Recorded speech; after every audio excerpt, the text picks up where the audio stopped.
Everybody, Evan Jackson here, Young, Bold, and Regal. We're here today talking about Makayla's Voice, A Letter to the World, doing a world premiere at Slamdance Film Festival in a couple of days in Park City, Utah. We're joined by the director, Julio Palacio, and also joined by Makayla's parents.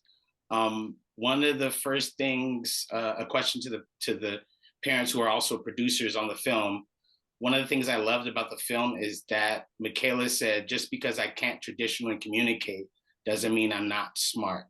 How important was that to express that in the film overall?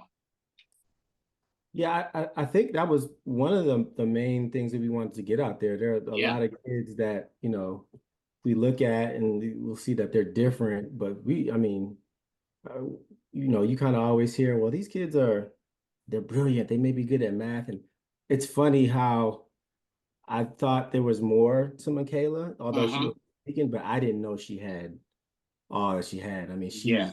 she's brilliant. So really just wanted to put a spotlight on that.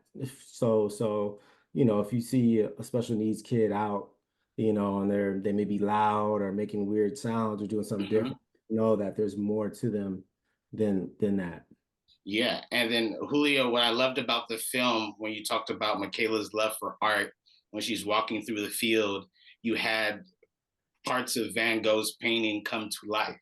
So talk about the conversations you had with Michaela's parents and Michaela herself about implementing her personality within the film as well. Yeah, thank you, Evan.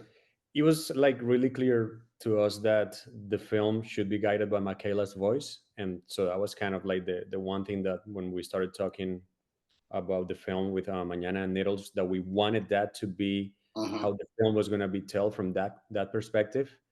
And Needles sent me transcripts from all of the sessions that she had with the letterboard tutor. Mm-hmm. And what really resonated with me was kind of like her passion for art and how poetic she was. And Yeah. so when I found that bit, I love how Michaela kind of like always compares like herself to these other situations, or like the same with the poem, like she Mm-hmm. was asked about a snake and then she compares herself to Yeah. the snake. And to me, that moment, I thought that was brilliant, just to have her talk about it. Then I found like this stock footage and I was like, this could be a really good opportunity for us to integrate those two worlds, Michaela's world and Mm-hmm. how he said when Van Gogh, which also in a way she says it in the film, had the same kind of like emotions that were trapped inside of him, and just like understand her depth. I feel that's kind of a perfect spot to see Yeah. how deep she is, how smart she is, how intellectual, poetic, Mm-hmm. artistic. She has all of these qualities that are just remarkable. Yeah. And getting back to Michaela's parents, how were you inspired to create a film about Michaela's experience with the letterboard, talking about her personality, implementing your family life within the film as well? How did that come about? Well, initially, to be honest with you, initially I wanted the film to really highlight Black family. That's kind of Mm-hmm. how it kind of Yeah. started. Just middle class family, we're both entrepreneurs, really trying to make it in this world. That's an image that you don't see a lot out Exactly. here.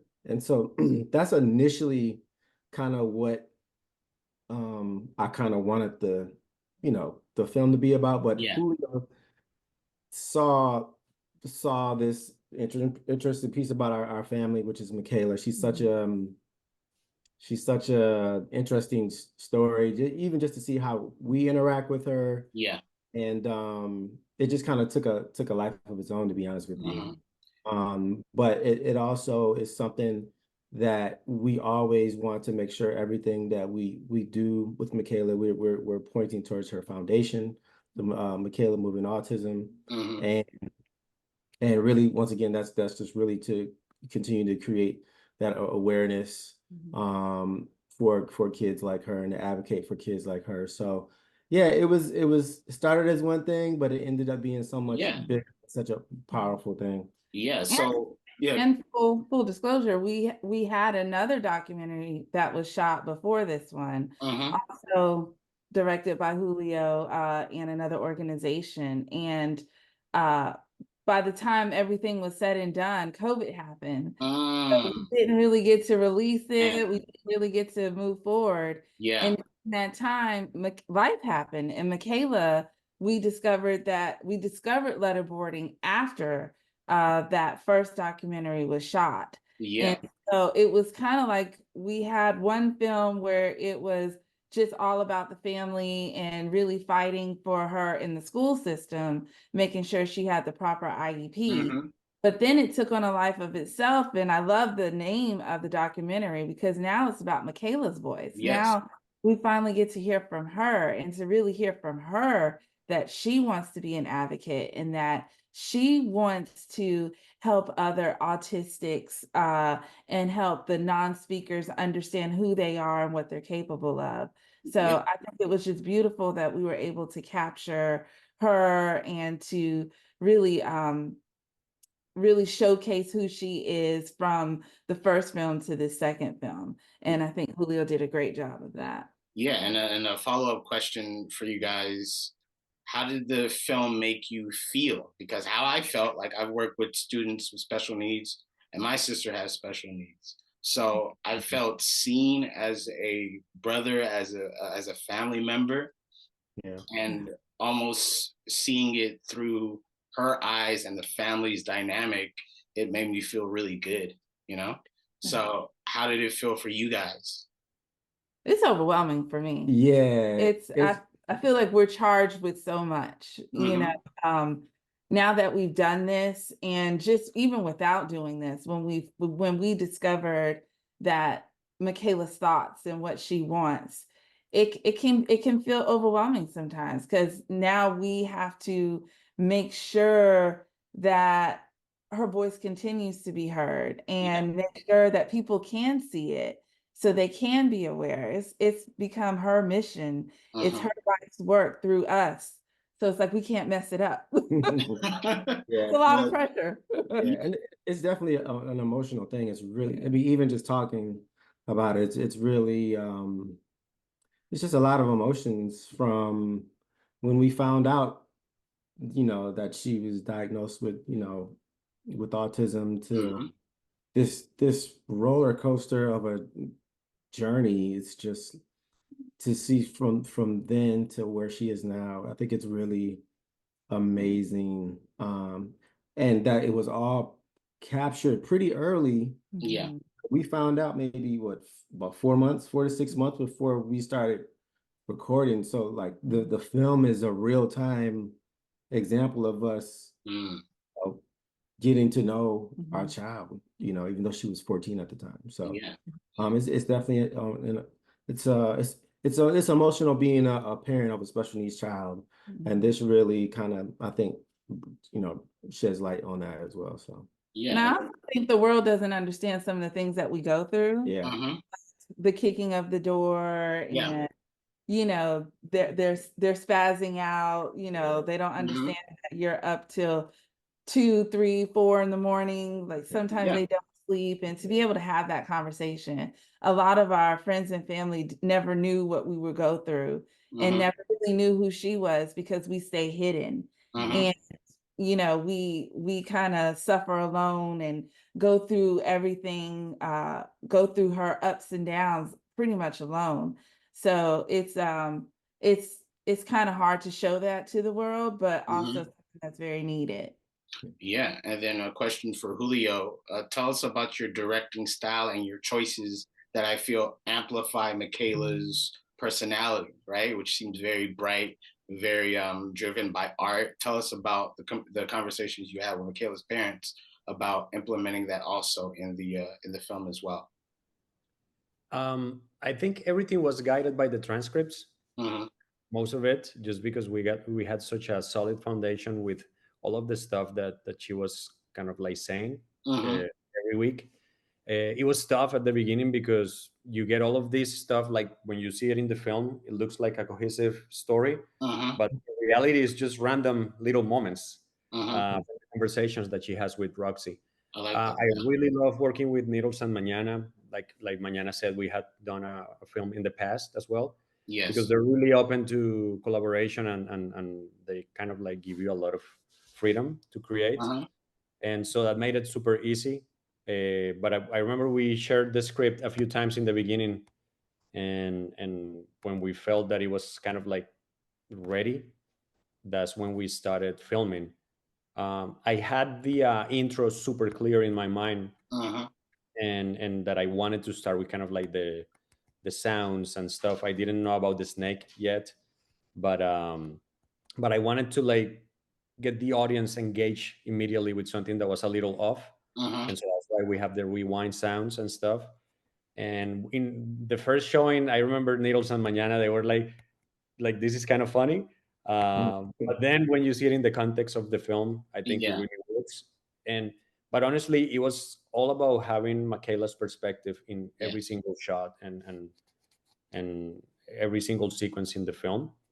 There's a little break that I have towards the climax when we don't hear Michaela for a little bit, and I also felt that was important to have that break from the voiceover. And but that's when we also see the climax, which is Needles and talking about kind of like how hard it was, and how inspiring also to hear your little girl speak for the first time and say something to you when you didn't know, when he knew. I mean, they knew that she was there, but to actually be able to hear it, and and it's amazing. And also the timing, I think it was perfect, because this all happened by chance. And I had a baby, and I think having a baby gave me also a more understanding of what they go through, because like the stuff that they're saying is kind of like when you have a newborn, but they have been doing that for 14 years, you know. But that also gave me a lot of a big connection to the story. And even though I knew the family before, and I look up to Needles and his family, and they're like role models to me, um having that connection and like really understanding what having a child is, I think it really made the difference for me to tell this story. Like, I think before that, it would have not been as powerful. And Needles, getting back to you, take us inside that moment where your daughter spoke and it got caught on camera. Take us a little bit beyond that, because that was an incredible part of the film. At the very end, when she says, "I love you," it's interesting because my mother just, is relentless and to getting her to speak, just like, her grandma's like, "Nah, my baby can talk, but she could do this and she could do that," and that's something that's one thing that she goes to bed with every night. And you meet my mother, she's like, "I love you." She makes sure that she can say that and name and some of the basic things. And I just that's like that's one of the things, the go-to things we can get Michaela to say. And it's a beautiful thing, and, so yeah, it's once again, it's a very emotional kind of thing. And also we hope for her to continue on that path as well, not just letterboarding, but to continue to speak. And I think, I mean, she's diagnosed with apraxia, which is like a delay. So hopefully, I don't care if it's when she's 20, you know what I mean? Like we really want her to keep pushing to communicate, herself and freedom. And I want to ask, has Michaela seen the film yet? Yes. What was her reaction to the film? The thing is, oh my God. Yeah. OMG. Yeah. OMG. Yeah. I think she said she was like emotional. She said emotional. Proud. She's proud. She's proud. She is nervous about, coming to the film festival. She doesn't know kind of like what to expect. Yeah. And she asked the other day, is it gonna be in a theater and all these different things. So but I think she's proud. I think that a big reason, although she's scared, a big reason why we're pushing to have her be out there in Utah is for her to see what her words can do. Do you know what I'm saying? Exactly her words, yes. And so it's important that's a very important thing for, in my opinion, for her to see, and hopefully it pushes her to want to continue to advocate for herself and, you know, be an author. And, you know, this may be just, hopefully this is just the beginning. Definitely. And the final question for you two, and then Julio, of course, is how did you feel about having the world premiere at Slamdance Film Festival? And what do you want the message of the film to be to the world? I think it's awesome. I mean, we didn't necessarily do this film for that, like to be in a film festival or anything like that. I mean, I think it's an amazing honor. Honestly, the purpose of doing this is to really, once again, advocacy. it's to advocate for her foundation. And so when Julio told me that it was even considered, I was blown away. And I'm just excited for people to see it, and hopefully it opens their eyes and their minds and on how they, you know, treat and see children with special needs. And once again, hopefully it'll help us continue to advocate and, you know, bring awareness through our foundation. Yeah. Okay. And then Julio, what do you hope the message of the film would be? I really hope if there's even just like one person, one family that we're able to like help, where they can hear their child's voice for the first time and have the same emotions, you know, that Needles and Mañana had. That to me will be a win already. And so that was as far as I was thinking about the film. But we definitely, when we had the final cut, we knew we had something special. So to premiere at Slamdance is just such an honor, especially this being a very independent film and kind of like being selected by a festival that like celebrates that and celebrates like you just like going for it and trying and doing it with as little or just with your passion, because this was just a passion project for all of us, and Needles Mañana, my team, for me. And to see the results is just remarkable. And you know, like Christopher Nolan, which is one of my heroes, premiered his first film at Slamdance, and Sean Baker, and so it's just like it's huge for us. Yeah, the Slamdance Film Festival is internationally known, and it's incredible. So thank you, Julio. Thank you all to Makayla's parents for joining us, and Young Bold and Regal audience. Check out Makayla's Voice, A Letter to the World, if you're going to Slamdance for the world premiere. And then we're going to keep track of this, and hopefully next time we interview you guys, it's on the red carpet at your guys' premiere. And on a personal note, just thank you for making this film. I feel like it's important to highlight Black families. I feel like it's incredibly important to highlight people with special needs, because they can communicate. And just because they can't communicate like you and I doesn't mean they don't get frustrated or mad or upset or aren't brilliant or have a great day or have a bad day. And I feel like films like this celebrate that. So thank you guys again. Thank you. Appreciate it. Appreciate the time. All right. Thank you.